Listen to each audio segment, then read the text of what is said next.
Like a shameless little leech, I've gone and taken the idea for this and a possible series of videos on the same topic from a bigger, more successful creator, aka Mr. Gigi, and his disturbing documentary series, which I highly recommend if you aren't already a fan. I'll post a link in the description for anyone who's interested in that. But instead of disturbing documentaries, I wanted to sit down and watch comedy specials that have low ratings on IMDb or that have a negative online reception, be that from YouTubers, comments, Reddit posts, etc., etc.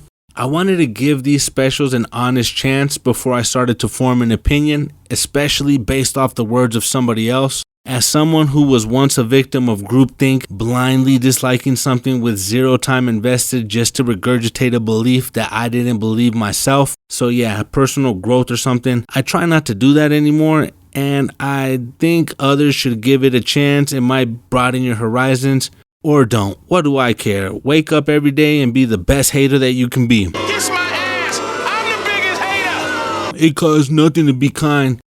Yeah, but that same bargain bin has a case of Haterade for free 99.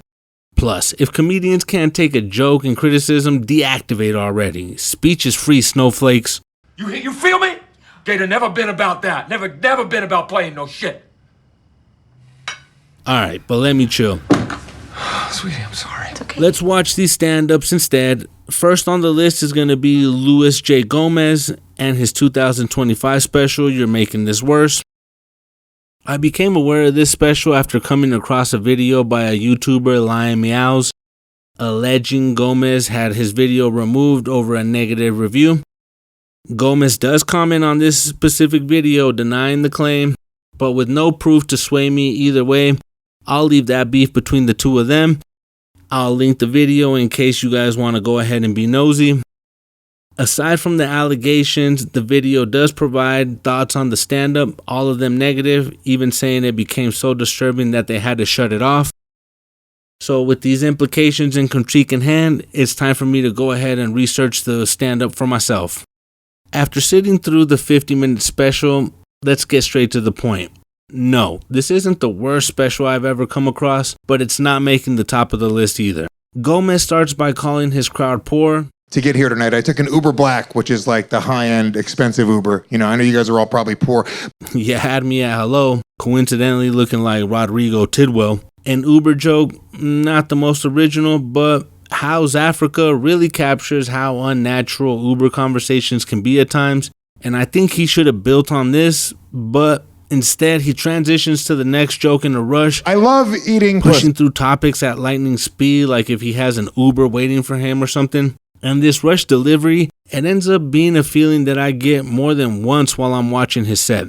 I'm watching this special right after having previously watched every Daniel Tosh special, and there are a few times that Gomez tells a joke that have these strong Tosh vibes. My mom also would not have been good at giving advice. My mom was a lunatic. My mom was a drug addict. She was very violent, very abusive, physically abusive, emotionally abusive, you know. She was not sexually abusive, which would have been way better. I was always very jealous of my friends that were sexually abused, right? And I'm not saying that he stole any of the jokes, but the premise and the punch a few times are in the same ballpark. Relax, she's dead. It's okay, guys. It's all right. What do you... They're not as well delivered. Other times he had a good premise and it feels like it could be a true event. That could also be the issue. He tells the story in this chronological order and the misdirection doesn't land because he took away the element of surprise. Towards the second half of his special, he starts telling these jokes about the ladies of the night. The first one hits, he talks about how he tries to do this whole pretty woman thing and she's like, you gotta get out of here. The one that comes right after that, it felt like he told the joke backwards. At the start, he already told us that he lets her go with the money because she was trying to charge him more than she had originally said. Instead, sometimes you see a documentary and some young girl's like murdered and left in the desert. You're like, what happened to that poor young girl? It's like, no, she ripped off a Puerto Rican and she got what was coming to her. He got retribution. Don't worry, guys, I did not kill this hooker. You know what I actually did? I left her a 1-star review on the website that I ordered her from, like a little bitch. I left her a 1-star review.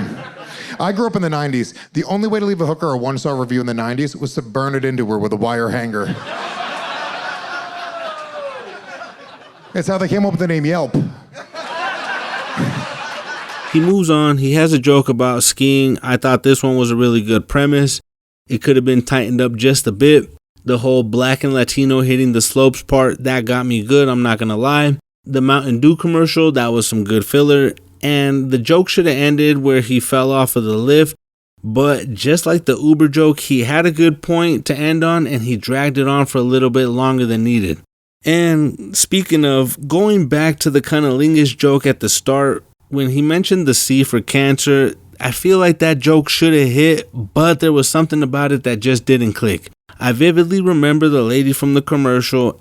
The Animaniacs reference took me back to my mom's living room, so the premise is solid. It just needs some work for a solid delivery and a good punchline. A few bits did get a good laugh out of me. The whole what he would do if he woke up 5'6", that was funny. The height Nazi was a clever play with the 5'9" in a German accent. He was quick on his toes about that.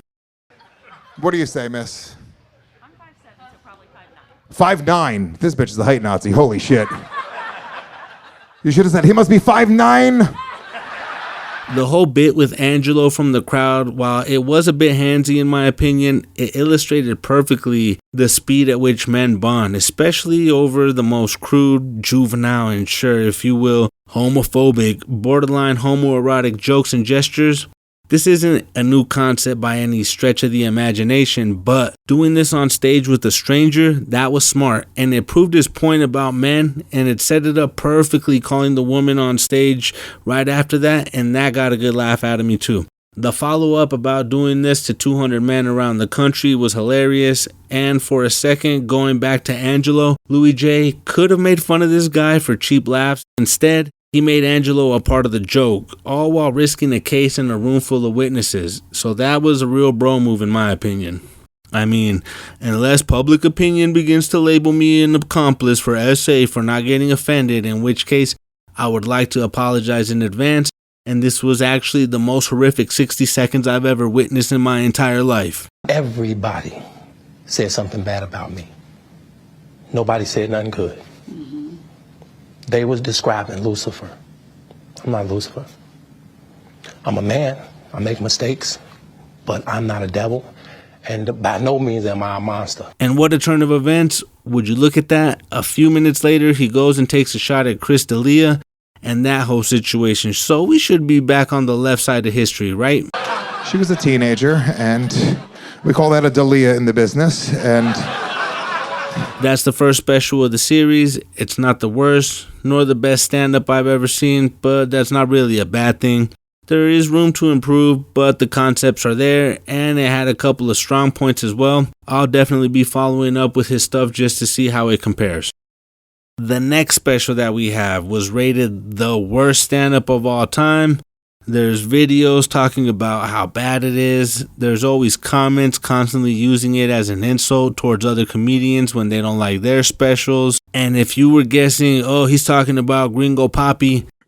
Get out of my head! Get out of my head! Released in 2022, it's time to see if the ratings are justified or if people are just exaggerating. Okay, so groupthink, you got it right this time. I have not been disappointed by stand-up comedy since Dat Fan beat Ralphie May on The Last Comic Standing. Now we take over by doing pedicure. That's how we take over. We take over 1 foot at a time, damn it. That's the plan of attack right there. We take over from the toe up. That's the plan.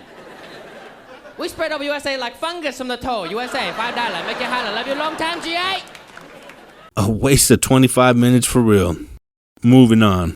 So that people don't think I'm only going after Rogan Sphere and Rogan Sphere adjacent comedians, the next special is by Marlon Wayans. It's his 2021 stand-up. You know what it is.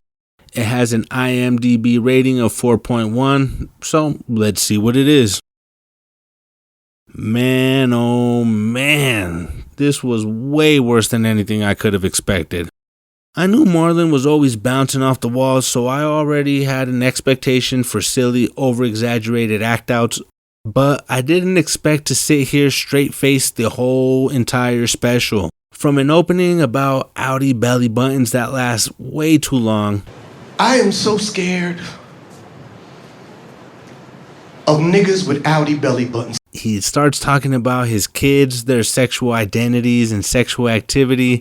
And most likely because the jokes themselves didn't hit, this part just feels really strange. The whole special had only one joke that really made me chuckle about him getting caught in the middle of the ocean with a white woman who isn't really a white woman. Sisters don't like that shit too much.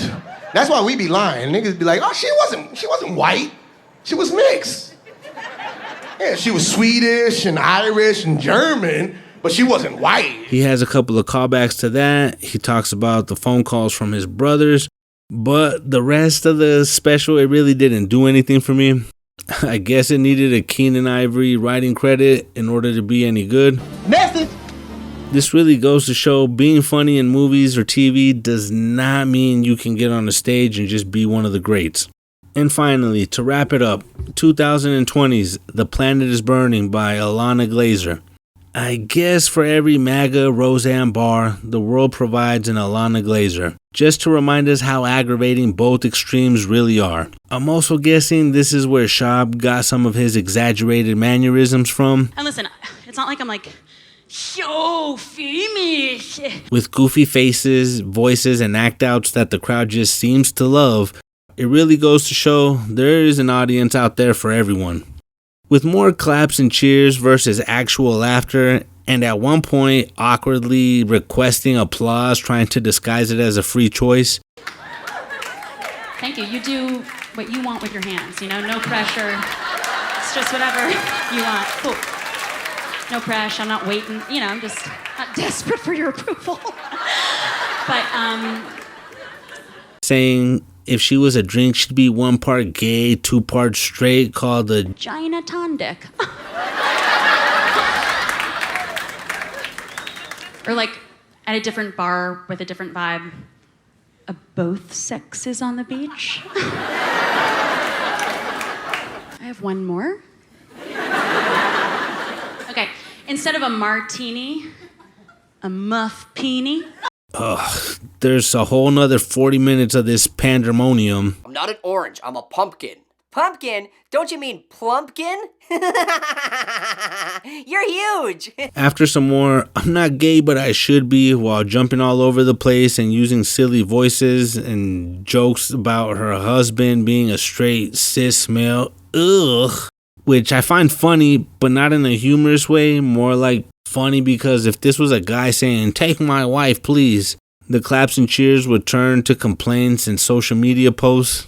And much like the Marlon special, the only decent joke that comes, it's at the very end about her Jewish background and her Jewish school having them reenact the Germans rounding up the Jews during World War II. However, this is quickly ruined by a joke comparing it to Red Hats because this has never been done and that's a timeless joke, obviously. Finally, the credits start rolling. Now, while I didn't go in expecting to see Delirious, Jamming in New York, Hilarious, or even the Bernie Mac Def Jam set, I didn't expect to sit here in silence for almost 2.5 hours. The last 3 specials had the clock dragging.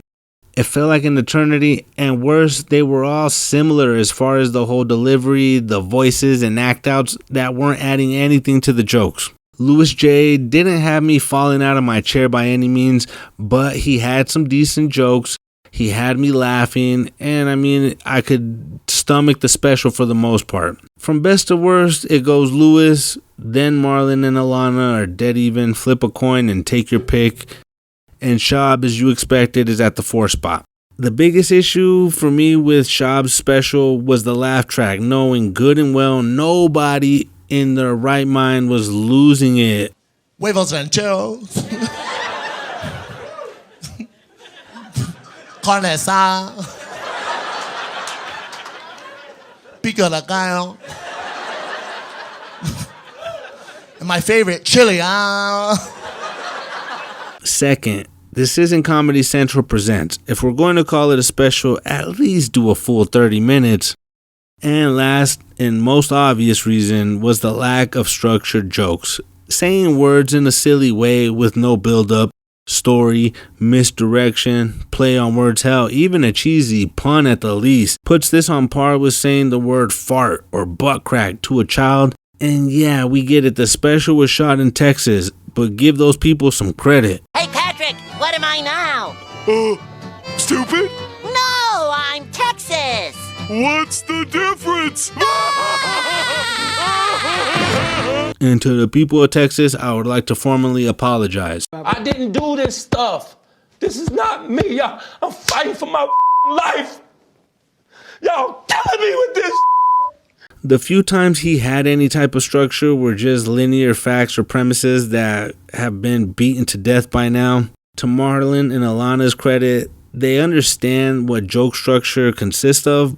They missed the mark 99% of the special, but it worked at least one time for them. Feel free to go watch any of these specials yourselves. Marlon is on HBO, Ilana was on Tubi, Gomez and Shab are both on YouTube, and you can tell me if I'm wrong, if I'm right, if I'm an idiot, whatever. Hopefully the next time I do this, I can get some comedians with a different style so it doesn't feel so prolonged when I'm watching them. Feel free to recommend specials that I should watch, and I'll think about adding them to the mix that I already have in question. Last but not least, if by some miracle the comedians mentioned or their fans come across this video, or the two people that watch my videos, or anyone else for that matter, feel a certain way about the reviews, just keep in mind these are my opinions. I'm going based off what I saw, and everyone that I've mentioned in this video is substantially more successful than me. Or at least they are for now. I'm out.